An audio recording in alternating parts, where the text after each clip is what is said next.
Spain کے شہر Barcelona میں پہلی مسجد کا قیام عمل میں آ گیا۔ مرکز علم و عرفان دارالعرفان اسلامک سینٹر کے افتتاح کے موقع پر بڑی تعداد میں مقامی مقیم پاکستانیوں نے شرکت کی۔ اسپین کے شہر بارسلونا میں مرکز علم و عرفان دارالعرفان اسلامک سینٹر کے نام سے بارسلونا کی پہلی مسجد کا افتتاح کر دیا گیا۔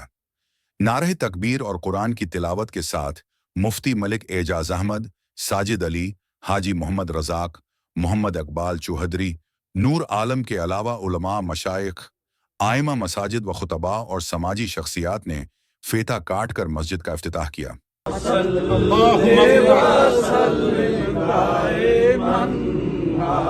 اللهم افتح لي ابواب رحمتك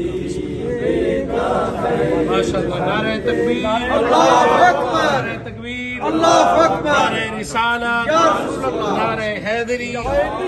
اس موقع پر مفتی اعجاز احمد ملک کو قرآن مجید کا تحفہ بھی دیا گیا۔ علامہ اعجاز ملک نے مسجد کی تعمیر کی اہمیت پر جامع خطاب کیا۔ دارالعرفان اسلامک سینٹر کے بانی و چیئرمین پیر سید عرفان علی بخاری نے کہا کہ یہ مسجد کسی خاص فرقے یا مسلک سے تعلق نہیں رکھتی۔ اس مسجد کے دروازے ہر اس فرد کے لیے کھلے ہیں جو رسول اللہ کی ختم نبوت پر یقین رکھتا ہو۔